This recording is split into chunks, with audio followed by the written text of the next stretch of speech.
Well, whether it's dark milk or white chocolate, we love our sweets. And today is National Chocolate Truffle Day, and we have an expert with us, and he has a variety of treats for us. We are talking about chocolatier Brad Yater, who has literally written the book on the subject. He has a book on chocolate. No kidding here.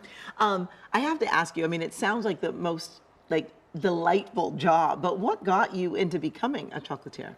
Well, I became really interested in learning about the wild flavors and fillings in chocolate. I started out as the chocolate buyer for a big chain of department stores, and every time somebody brought me samples, I couldn't believe the concoctions people were coming up with. Yes. I said, someday I'll start a chocolate company. And you did. You went to go learn, really, from the best. Absolutely. I've worked 30 years in Belgium with Belgian chocolatiers. Yes. And selling throughout the United States. And truffles are an exotic chocolate because they're the richest, most dense, decadent type of chocolate.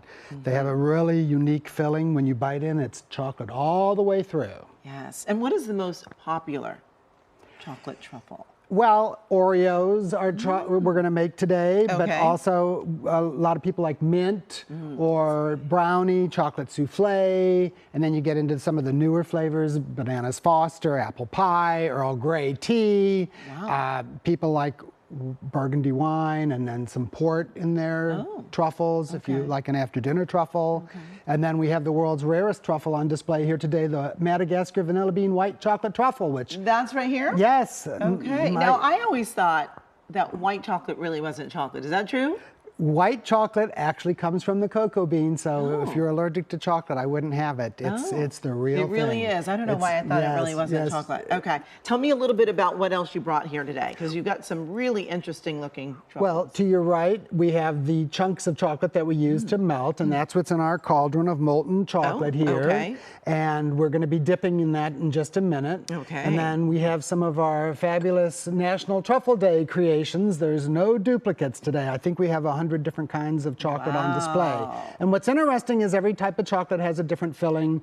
The vanilla buttercream on your tray is the square with the sprinkles, and that's really popular with children. And then over on the other tray, we have the new little cappuccino cups that are filled with the crumbles on top, and they have like a mocha, and everybody nowadays likes coffee and chocolate together, so that's really turning out to be a great combination. But caramels are always your number one seller. Oh, I didn't know that. Caramel, okay. Well, what are we making? Let's talk about this. We are going to do the Oreo truffle, which happens to be one of our best sellers. And we have already mixed our Oreo truffle filling, so we're just going to use a 1 tablespoon scoop and just sort of make a nice little round ball, and whenever you're ready, drop it into... drop it in completely? Yes. And then you're going to take your fork and just gently kind of roll it in the chocolate couverture. I got a little messy here. That's okay, but whenever you're kind of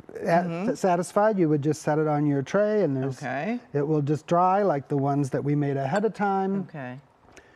And that's beautiful, actually. You can come and work at the factory.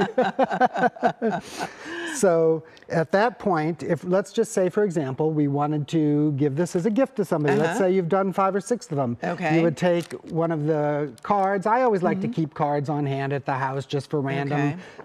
And I would simply drop it over the top. You see some samples right here, and it's just so beautiful because you can hand this to somebody and say, I made you truffles. Oh, yes. And so this is just mashed up Oreos? It's Oreos and cream cheese. So you just mix them together, and that gives you the filling so that when you bite into the chocolate, it'll be that real chocolate all the way through. This recipe is popular because it's less than, I'd say, a penny a truffle to make these at home. Sure, it's inexpensive, but when you get into buying exotic truffles at a store, a lot of times they're more complicated to make, and so it's a little bit more challenging to do that. Yes, and really, you have written the book. You have a book about... Chocolate Covered Money. Yes. This is a peek behind the curtain at what goes on in a chocolate factory and how we decide which chocolates we're going to make to sell to the public. So I've worked at 3 of the biggest chocolate companies in the world, and we've always had a master chocolatier who would do focus groups and marketing research to really decide what the public would like. Oh, wow. We like it all. Thank you so much for joining us. We certainly appreciate it. Thank and you. You can find more information about Brad Yater and his book, Chocolate Covered Money, by just going to our website, kcalnews.com, and click Seen on TV.